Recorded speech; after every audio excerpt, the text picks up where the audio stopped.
Africa से America तक धरती में हो रहे हैं बदलाव। हो सकता है खतरनाक।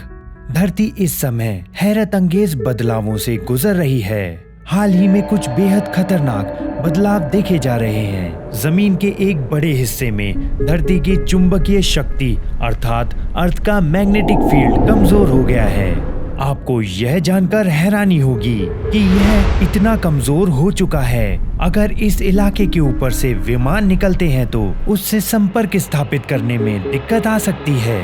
आइए जानते हैं कि आखिर यह समस्या क्या है जिसकी चर्चा हर कोई कर रहा है, और सबसे बड़ी चीज आगे क्या होने वाला है।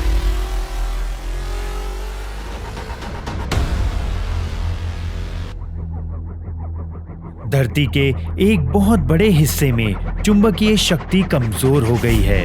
यह हिस्सा करीब 10,000 किलोमीटर में फैला हुआ है। इस इलाके के 3,000 किलोमीटर नीचे धरती के आउटर कोर तक चुंबकीय क्षेत्र की शक्ति में कमी आई है।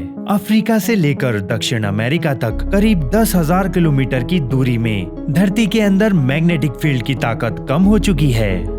सामान्य तौर पर इसे 32,000 नैनो टेस्ला होना चाहिए था, लेकिन सन 1970 से लेकर सन 2020 तक जो आंकड़े वैज्ञानिकों ने जमा किए हैं उनके मुताबिक यह घटकर लगभग 24,000 से 22,000 नैनो टेस्ला तक पहुंच चुका है।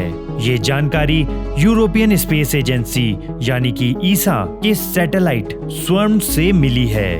धरती के इस हिस्से पर चुंबकीय क्षेत्र में आई कमजोरी की वजह से धरती के ऊपर तैनात सैटेलाइट्स और उड़ने वाले विमानों के साथ संचार करना मुश्किल हो सकता है। अगर वैज्ञानिकों की माने तो पिछले 200 सालों में धरती की चुंबकीय शक्ति में 9% की कमी आई है, लेकिन अब अफ्रीका से लेकर दक्षिण अमेरिका तक चुंबकीय शक्ति में काफी कमी देखी जा रही है।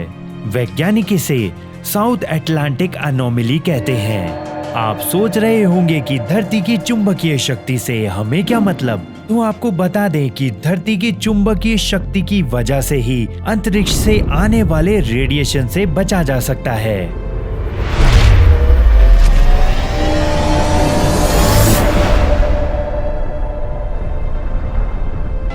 इसी शक्ति के सहारे सभी प्रकार की संचार प्रणालियां जैसे सैटेलाइट, मोबाइल, चैनल आदि काम कर रहे हैं।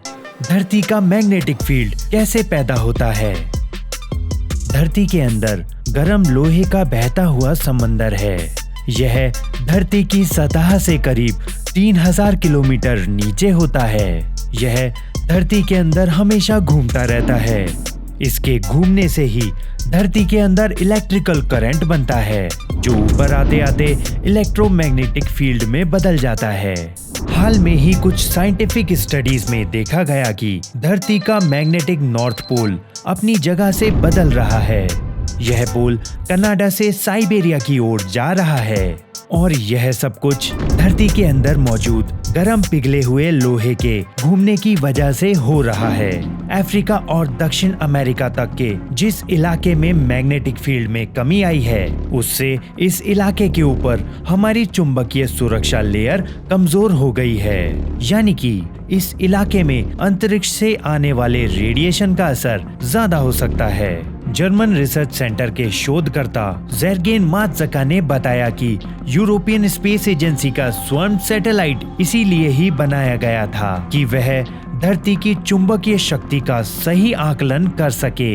ज़ेर्गेन ने बताया, अब सबसे बड़ा मुद्दा यह है, हमें पता करना होगा कि धरती के केंद्र में हो रहे बदलाव से कितना बड़ा बदलाव आएगा। क्या इससे धरती पर कोई बड़ी आपदा तो नहीं आएगी? आमतौर पर धरती की चुंबकीय शक्ति 2.5 लाख साल में बदलती है, लेकिन अभी इसमें काफी साल बाकी हैं। लेकिन इसका इतनी जल्दी होना क्या संकेत कर रहा है? हमारी पृथ्वी ही नहीं, वैज्ञानिकों के मुताबिक सूरज पर भी सोलर मिनिमम की प्रक्रिया चल रही है।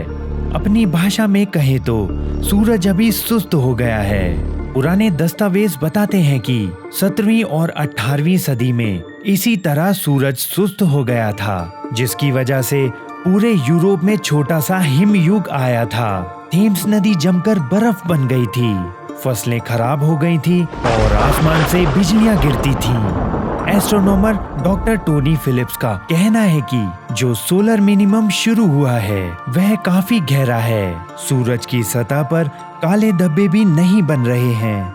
सूरज का मैग्नेटिक फील्ड भी कमजोर हुआ है, जिसकी वजह से अतिरिक्त कॉस्मिक किरणें सोलर सिस्टम में आ रही हैं। क्या इन घटनाओं का एक ही समय पर होना कुछ बड़ा संकेत तो नहीं कर रहा है? कहीं धरती पर कोई बड़ा संकट तो नहीं मंडरा रहा? अब ये तो आने वाला वक्त ही बताएगा। आपकी क्या राय है? क्या यह धरती पूरी तरह खत्म हो जाएगी? क्या हमें किसी दूसरे ब्रह्मांड में जाने की जरूरत तो नहीं पड़ेगी? या फिर हम ऐसे ही बैठकर अपना अंत देख रहे होंगे? आपके कमेंट्स का इंतजार रहेगा।